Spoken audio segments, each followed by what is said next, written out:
We've got a good group of people, up over 20 people, so we just ask that you mute your microphones during Oliver's presentation to avoid any background noise. We anticipate the presentation part of this webinar to last approximately 35 or 40 minutes, leaving 20 to 25 minutes for questions and discussion. If you have any questions or comments during the talk, please feel free to write them in the message board. Or alternatively, you can click the raise your hand icon in the bottom ribbon of the meeting screen at any time, and we'll respond to those questions at the end of the talk. And just in case none of that works, you can unmute your microphone at the end of the presentation to comment or ask a question directly. And with that, I'm very happy to introduce our friend and colleague, Oliver Schra, the Chief Technical Officer of inCTRL Solutions, Inc. Oliver has nearly 25 years experience in water resource recovery facility design and costing, modeling and simulation, optimization, and process control. Oliver has been a leader in our field for quite some time and currently serves as the chair of the Facilities Operations Symposium at WEFTEC and as the chair of the Instrumentation and Control Work Group in WEF's Municipal Resource Recovery Design Committee. Today, Oliver will present the Make Your Aeration System Work webinar with a focus on detailed aeration system modeling in the SIMBA Sharp simulation platform. Again, thank you all very much for being here today, and Oliver, the floor is yours. Okay, thanks very much, Alex. Can you hear me okay, just to get started? Audio sounds great on my end. Okay, thanks everybody for attending today. Apologize if we have any technical difficulties along the way. I'm sure everyone's going through some growing pains with working from home these days, but to get to the presentation, again, thanks very much for attending today. And as Alex mentioned, I'm going to be talking about detailed aeration system modeling with SIMBA today and how you can use it to make your aeration system work more efficiently. So I'd like to start by giving you an outline of my presentation today. First, I'm going to give you some background on our company in case you're not familiar with us. Then I'm going to move into the main part of my presentation where I introduce the motivation behind detailed aeration system modeling, and I'll outline some of the benefits. And then I'm going to provide a comprehensive example of the modeling approach that we're using to test the performance of an example aeration system and to study it and compare potential enhancements. And after the presentation, we'll have some time for questions from the audience. So to give some background on our company focuses on water resource recovery and waste management. Our expertise is in process modeling and simulation, process control and optimization, sensors, and data analytics. In terms of products, we are the worldwide resellers and assist in the development of SIMBA, which is a dynamic simulator for water resource recovery facilities, but also for sewers, rivers, and biogas plants. We also develop our own software platform called Ops Control, which is an integrated platform for data quality assurance and process monitoring and control. Now, in addition to the products, we also provide specialized engineering consulting services for control system design, troubleshooting and optimization studies using modeling and simulation, and also sensor and data quality assurance. So now that I've given you a bit of background on our company and who we are, I wanted to get into the main part of the presentation. So I'm going to set the stage by providing some background on the typical approach for aeration system modeling and why we believe that a more detailed approach is beneficial. Now, when analyzing aeration, most simulators for wastewater treatment plants typically focus on modeling oxygen transfer, which is well captured in the simulators. But typically what happens is they will specify the DO concentrations in different tanks in the simulator, and the model will calculate the airflows required to achieve those DO concentrations. Now, typically the blowers and the air distribution system are not modeled in detail in a lot of the past studies, and if the constraints are modeled, it's usually just done with some simple bounds and airflows. So you really don't get a picture of what's going on with the air supply. You're mainly modeling the demand and assuming that the supply can meet the demand. So now I'd like to introduce the motivation for a new sort of more comprehensive approach to aeration system modeling. With the conventional approach, the simulators can definitely help you determine the best DO set points to use and how they could be varied with time.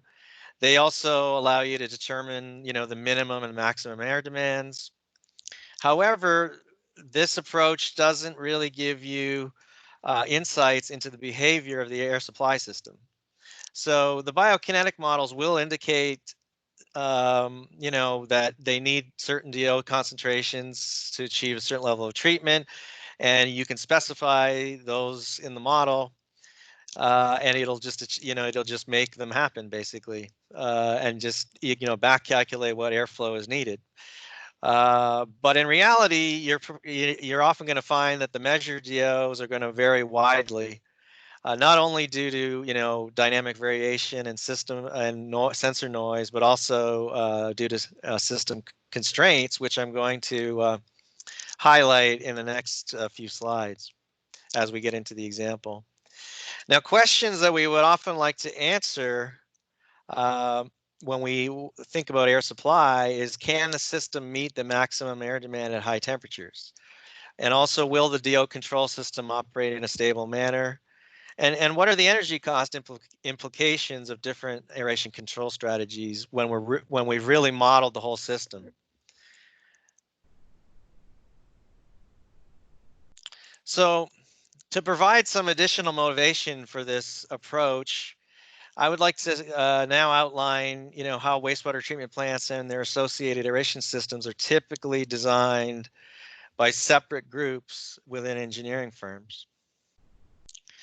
So usually a typical approach might be to have the process engineers use, design standards and potentially steady state spreadsheet models to design a plant. And then they may use a dynamic simulator to sort of fine tune the design and then determine, the air requirements and optimize the operating strategies.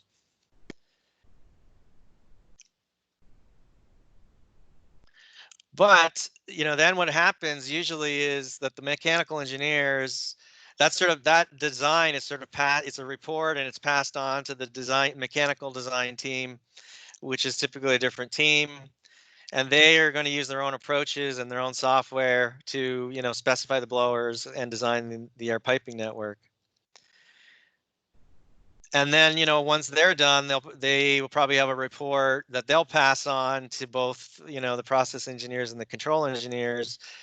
But basically, once the control engineers get it, then of course they go off and use their own software to sort of design and tune the controllers.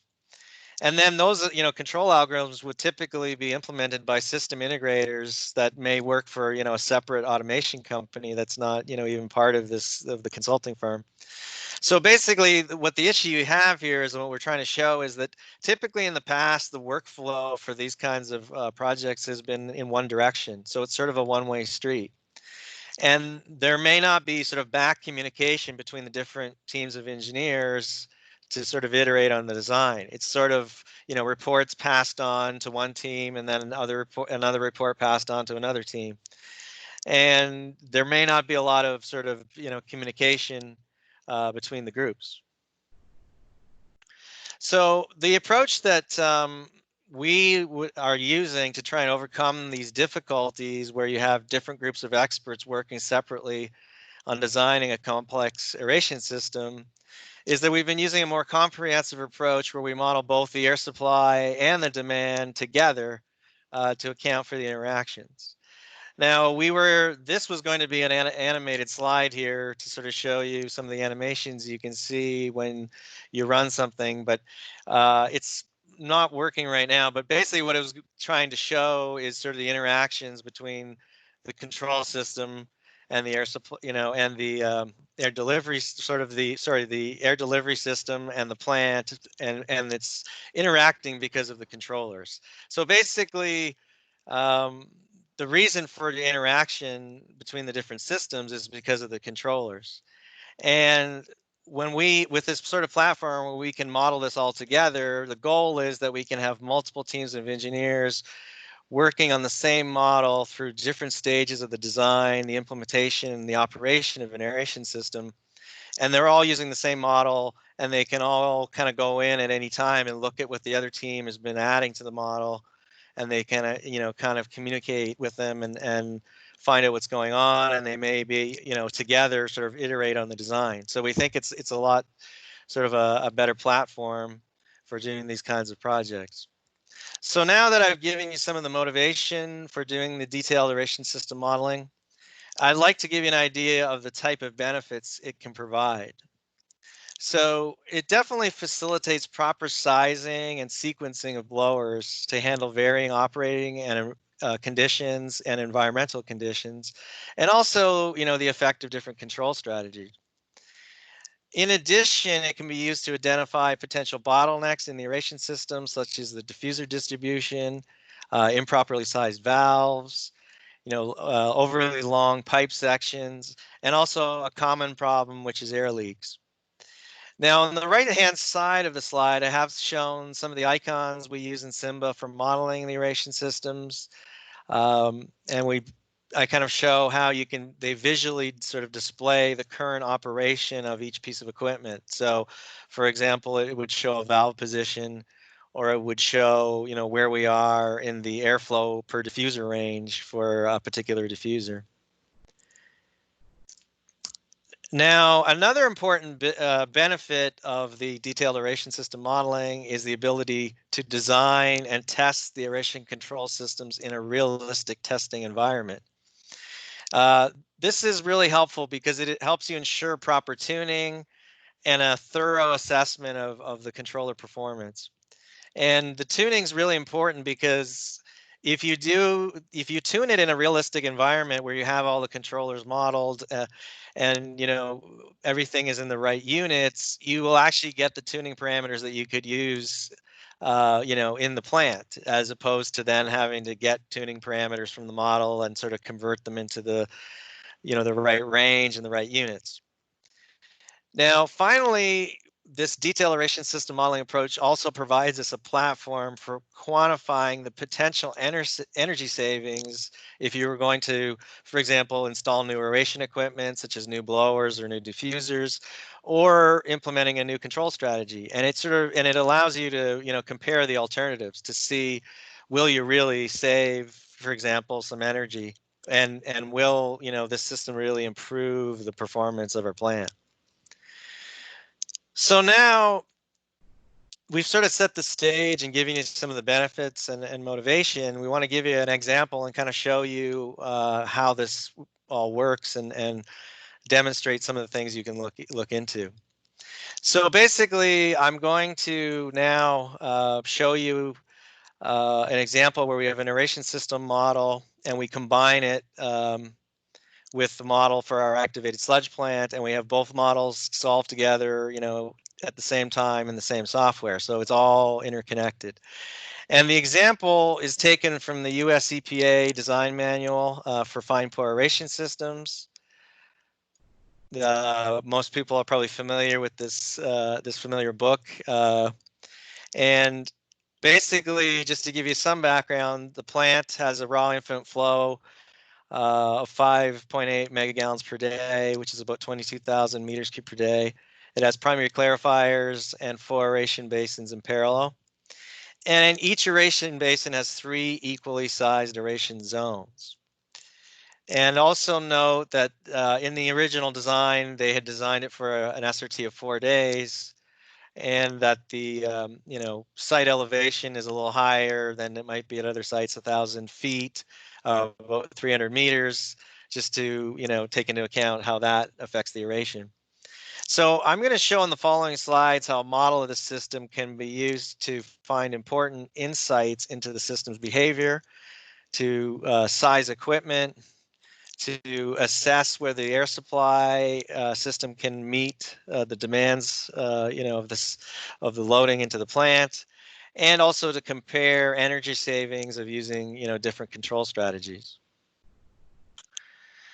So to give you a little bit of information on the aeration system itself in the example, and that we've modeled with SIMBA, the aeration piping system basically contains a main aeration header that's supplied by 4 blowers.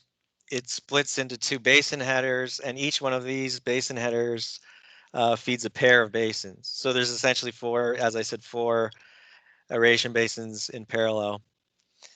And there's also at various points along the basin header, we'll have pipes that split off and feed a drop leg pipe, which then feeds a manifold, which goes across the width of the basin. And we'll have lateral pipes coming off of the manifold and have diffusers installed in these lateral pipes. And we also, will have airflow control valves that are provided just before each drop leg, so that you can control the airflow to each basically zone.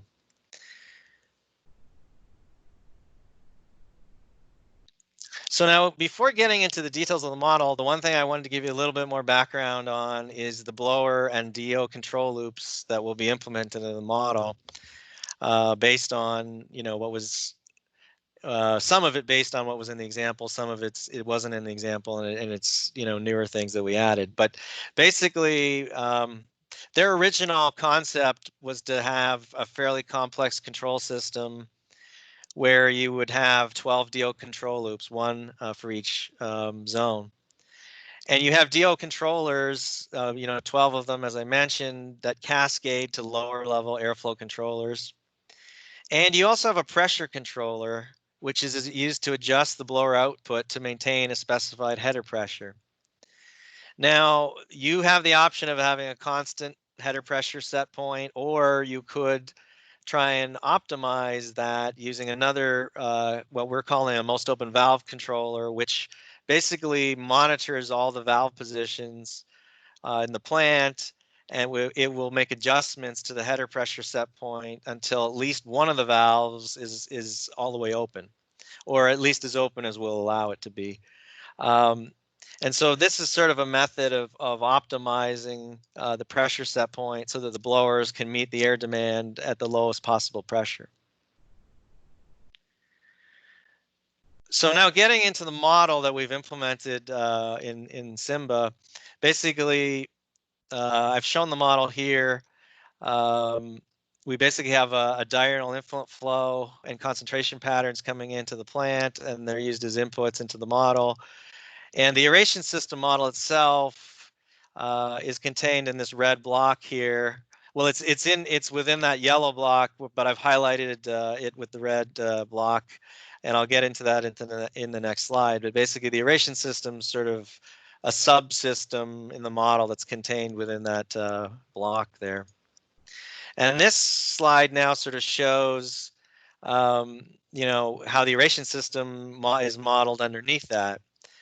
And it's a lot of detail here, but just to kind of guide you through it, we have blowers with pressure control and also a most open valve controller implemented. This is the main header pipe. We have an example of one of the basin headers here. There's pipes, a couple of pipes that are included there.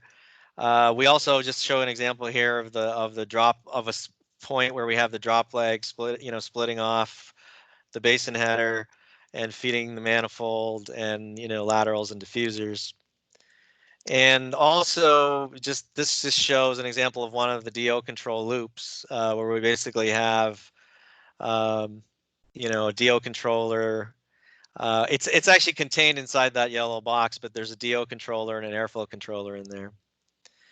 So that just gives you a bit of an overview what the aeration system looks like in the model. Now, sort of to demonstrate the benefits of using a model like this, I'm going to show you the results of a simulation study of this plant.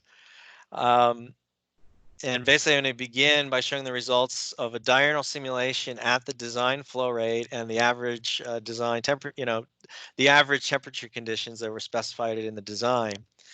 And in this case, we're going to just use constant pressure control with the pressure set point equal to the design pressure that they specified in the EPA example. Now, the example does not specify valve dimensions, but to get started, we use an initial assumption that the valves are the same diameter as the surrounding pipes. And you will see this in a number of plants that this is actually the case.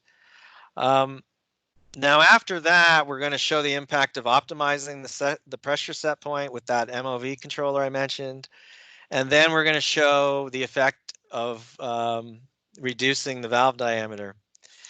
And then we're also going to, explore the system's performance at the maximum design temperatures for the wastewater and the air.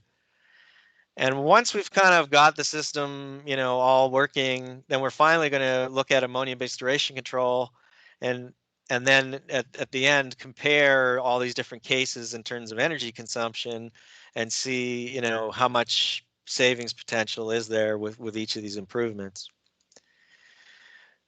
So now in our base case for this example, we have wastewater and air temperatures both set to 59 Fahrenheit or 15 degrees Celsius. The valves are butterfly valves, and we allow them to vary between 20 and 80% open, because that's the sort of normal operating range of the valves. We have fine bubble diffusers, and the densities are taken from the example. So we have 13% diffuser density in the first zone, 8 in the second, and 4% in the last zone. And we do have a pressure controller that's going to adjust the blower output to maintain a specified header pressure. Now, there are 3 duty blowers installed, 1 to meet minimum capacity, 3 to provide maximum capacity, and there's a 4th standby blower. And then keep that last statement in mind there about the blowers, because it will be something that we'll be investigating as we go along. Now, basically, I'm going to show some of the results now from the first case, where we basically have a constant header pressure DO control in each loop. So we basically solved the model for at steady state. Then we ran further dynamic simulation until it stabilized at a diurnal steady state, and then from there we ran this 3-day dynamic simulation. And I'm showing some of the results here. So basically, this is for one of the 4 parallel basins. So the top plot shows the DO concentrations, and right now the blue line is showing it in the first zone. And as you can see, it's at the set point of 2 milligrams per liter. If we look at the valve position in the lower plot, for that same zone, you can see that the valve is moving freely, and it's at about 25% open, but it is moving freely. Now, if we look at this red line in the top plot now, that's the DO in the second zone, and you can see that actually it can never actually get to the DO set point. It gets close at times, but there's always an offset. And the reason is if you look in the bottom plot, the red line now, we've basically hit the lower bound on the valve position that we're allowing it to close to. So we're allowing it to go to 20% open, and we've basically hit that lower bound. And because we've hit the bound, basically the controller doesn't really have any authority to basically keep the DO at the set point anymore. Now, if we look at the third zone, which is the green line, again, you can see a similar problem.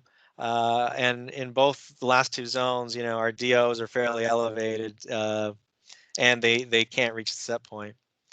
Now, again, that for the last zone, which is the green line now on the bottom plot, you can see that it's hit, that valve position, lower valve position limit again. So again, basically what's happening is we're basically hitting the lower limit, on the valves, and because of that, we really don't have proper control. We're over aerating in the last 2 zones. So really what this kind of shows us is that the design header pressure is too high, and that the valves are too large, because basically they're trying to close as much as they can, and they're so big that at that most closed position they still are letting too much air through.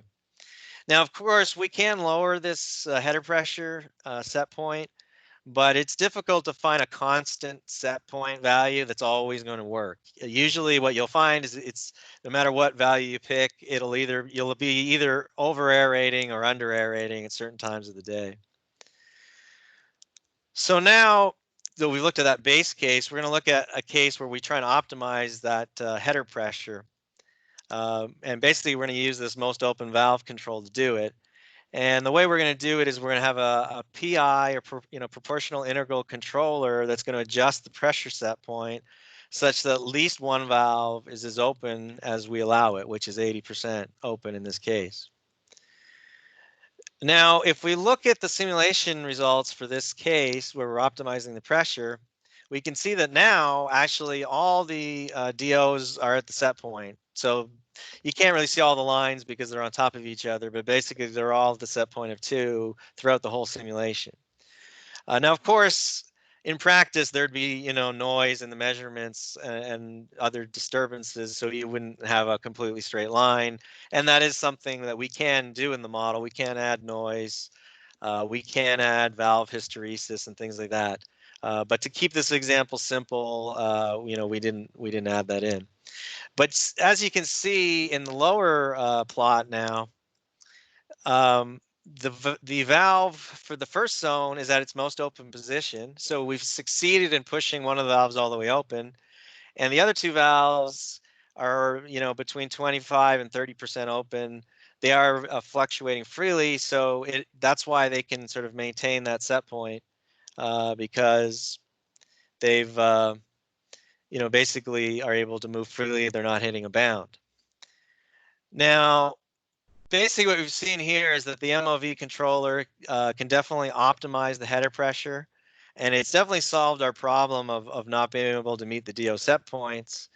But we still have the issue that these valves are kind of, in zones 2 and 3, they're kind of fluctuating near the lower bound.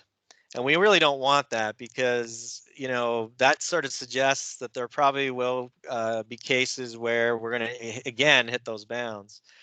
And the fact that we're so close to those lower bounds on those valves sort of suggests that they're not properly sized, or that we have an improper diffuser distribution in some of the zones, or potentially could have both issues. So now we're going to go to a case basically where we're looking at pressure optimization again, but we're going to reduce the valve diameters in each zone by 2 standard pipe dimensions.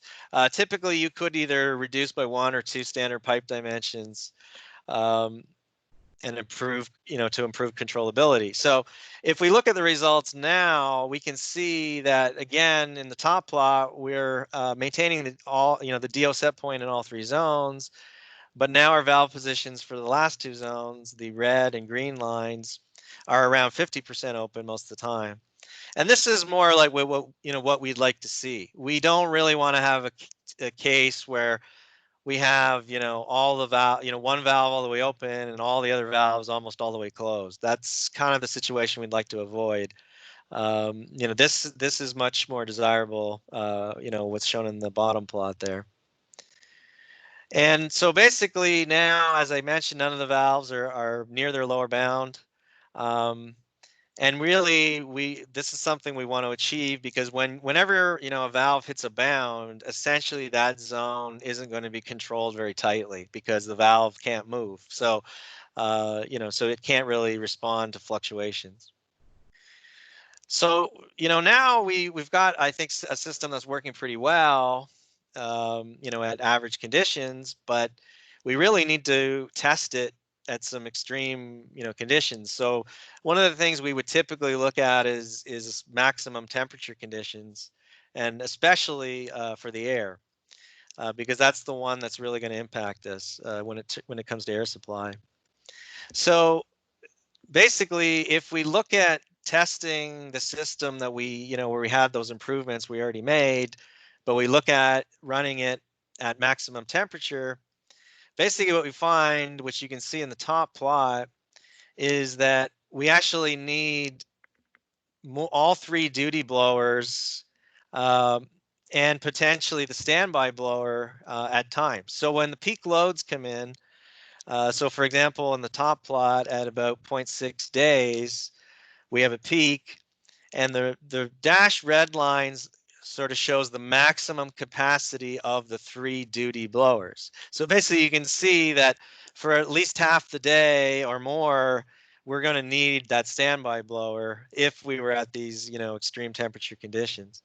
And also, if you look in the lower plot, which shows the header pressure, you can see that the dashed red line represents the design discharge pressure, and the blue line is the the actual discharge pressure of the blowers in the simulation, and you can see at times we're going above that design discharge pressure, and that is something that should really be sort of looked into. Basically, we should definitely go back and check the blower curves to see if there's a risk of surge. Although it's also something that we can look into in the model. In this particular case, I used sort of an ideal blower in the simulation, but we could also use, the actual 4 blowers with their actual curves, implement them in the model, and we could, look into, whether we're hitting surge conditions and whether, it's necessary to blow off any air and things like that. So now the final part of the example, basically, I'm going to look at, testing the previous improvements that we've done to the system, but combining them with ammonia-based aeration control. And just to give you a quick reminder, ammonia-based aeration control, basically what you have is an ammonia controller at the top of a cascade. It measures the ammonia somewhere in the aeration basins. You have to decide the best place. But you also have an ammonia set point that you compare that to, and depending whether you're at the set point or not, the ammonia controller actually adjusts the DO set point for the lower level DO controllers. And of course, as you're probably all familiar, then basically we have DO controllers that would provide airflow set points to lower level airflow controllers, which then would basically manipulate the valve positions. In reality, there'd be a valve positioner in the middle of that too, but I didn't show that here. Now, basically, in order to implement this in the model, we basically placed an ammonia sensor in the combined mixed liquor stream, from the 4 basins. We had to then look at choosing an ammonia set point that was within the sensor measuring range, and we also had to use the model to do some initial simulations to determine, which set point would allow us to achieve that ammonia set point and not spend too much time stuck on various bounds, whether they be valve bounds or DO set point bounds. So basically, after running some test simulations, we found that an SRT about 6 days worked about the best for this ammonia set point we selected, which is 3 milligrams per liter. And that's a total ammonia concentration. So basically, using the SRT of 6 days, the ammonia set point of 3, we sort of reran that diurnal simulation. Now, in the top plot, we show that the total ammonia, nitrogen in sort of that combined mixed liquor stream at the coming out of the last zones of each basin, and basically the blue is the measured ammonia. The dashed green line is the ammonia set point. The solid black line, thick black line, is the DO set point. And then there's some dashed lines at the top and the bottom, which are sort of the DO set point bounds that we've placed in the ammonia controller. So we purposely, put those bounds in. And what you can see here is that The ammonia controller is able to keep the ammonia below 3 most of the time. It has a slight excursion above 3, around 0.6 days, but for the most part, it stays below the set point. We can't really maintain it precisely at the set point in this case because we keep hitting the lower bound on the DO set point of 0.5 milligrams per liter that we've implemented in the controller, in the ammonia controller. So basically, we keep hitting that lower bound. If you wanted to, maintain it more precisely, we would have to widen the bounds, but we didn't really think that was a good idea in this case. Now, if you look at the lower plot, you can see the number of blowers required, and you can see that we're staying within the maximum capacity of the 3 duty blowers. So that's a good check just to make sure that doing this ammonia control is not going to require that an extra blower. But basically, I think it was fairly successful because we were able to keep the ammonia below a target most of the time, and we basically then most of the time as well would have the DO lower, so we should save some energy. So basically, to kind of show you that, I have a table here where I'm going to basically compare the cases in terms of energy consumption. So first of all, the base case, DO set points at 2, SRT at 4 days, no pressure optimization, and the valves the same dimension as their surrounding pipes. The daily energy consumption is about 4,160 kilowatt hours per day. That's a total consumption for the day. Now, if we go to the next case with the pressure optimization and the most open valve control, basically, and also we reduce the valve sizes for better controllability, we've actually dropped the energy consumption down to 3,530, which is approximately a 15% reduction in energy. Now, if we look at the ammonia aeration control case, where we had the ammonia set point of 3, SRT is 6 days. Basically, now we've dropped it another 530 kilowatt hours a day to 3,000 kilowatt hours per day. And that's basically another 15% reduction over and above, as compared to the MOV case. So basically, you can kind of see each different type of improvement that you make. How much energy savings do you get, and you can kind of use this to determine whether certain improvements make sense for your plant.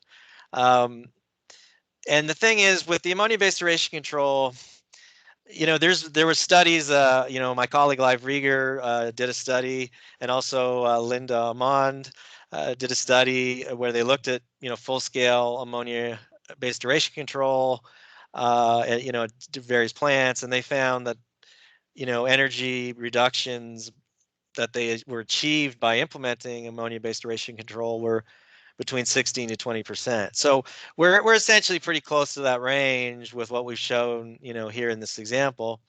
But the one thing to keep in mind with ammonia control is the savings that you can get are really going to depend on what SRT you're running at, what ammonia set point you actually want to run at, and also potential equipment constraints. And that's kind of what I think this kind of a tool is useful to determine whether you're going to hit some of these constraints and how much can you actually really save.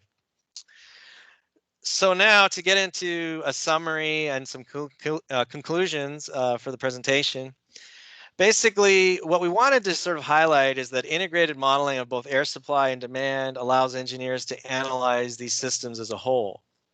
So now we can really design aeration systems with a full accounting of the biological oxygen requirements, the blower performance, the air distribution, control valve impacts, controller design and tuning, and energy costs. So you can kind of look at it all together in sort of one platform.